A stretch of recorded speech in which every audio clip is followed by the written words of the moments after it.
The market has its temper. In the 1710s, as the price of the South Sea stock rose, the famous scientist Isaac Newton made significant profits.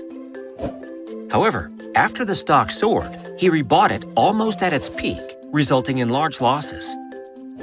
It seems that Newton could calculate the motions of heavenly bodies, but not the madness of people. Many investors, not only Newton, may ignore the market's madness caused by market psychology, which matters in investing.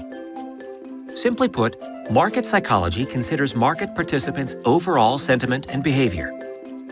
Market psychology is shown by two opposing forces of investors in the market, bullish and bearish.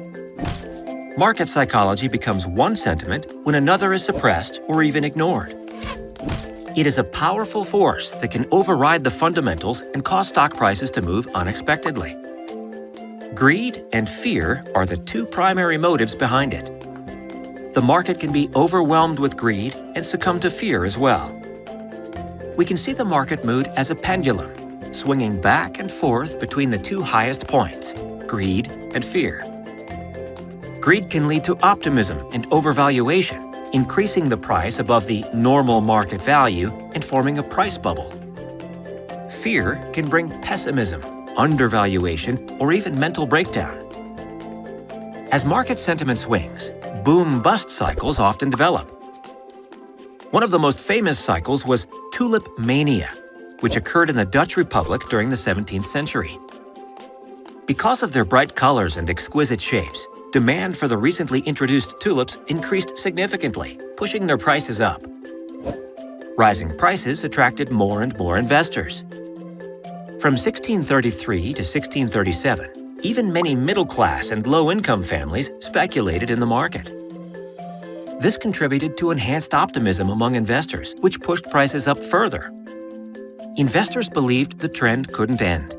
Greed had overtaken traders who were unwilling to take profit no matter how much prices rose. Homes, estates, and industries were mortgaged, and lenders fed the fire. Tulip prices had reached extraordinarily high levels. The most expensive tulip bulb was the Viceroy, which sold for 3,000 guilders each. At that time, 3,000 guilders could buy the following things: 2 lasts of wheat, 4 lasts of rye, 4 fat oxen, 8 fat pigs, 12 fat sheep, 2 hogsheads of wine, 4 tons of beer, 2 tons of butter, 1,000 pounds of cheese, a bed with a fine mattress, a suit of clothes, a silver beaker, and a 500-foot boat. How crazy it all was! However, bubbles always burst. Some investors began to doubt whether the prices would continue to rise, so they sold their holdings. Investors grew fearful, panic selling ensued, and eventually the market collapsed. Tulip mania occurred not because of the intrinsic value of tulips, but due to investors' speculative motives. The case is a powerful illustration of the influence of market psychology. Herd behavior, where a large group of people acts the same way at the same time, is its byproduct. This one-way behavior leads to a collective risk-on mentality, bringing asset bubbles, or a risk-off mentality resulting in market crashes. It affects not only the market cycle, but also the business life cycle, and even the economic cycle. Market psychology can affect individual investors. Being able to understand the current market psychology can aid traders in predicting its trend and is the basis for stock selection and timing. The following indicators of market psychology can be useful in helping investors to choose entries and exits to their trades. The number of IPOs, the VIX index, stock indexes, P&E, the trading volume, OBV, MACD, KDJ, PSY, etc.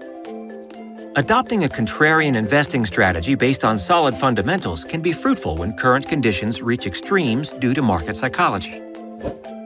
Be fearful when others are greedy. Be greedy when others are fearful, Warren Buffett said when referring to these types of market extremes. But sometimes it is hard to control our emotions. Passive investing and AI advisors may offer some options. What do you think about market psychology? Please share your thoughts in the comments.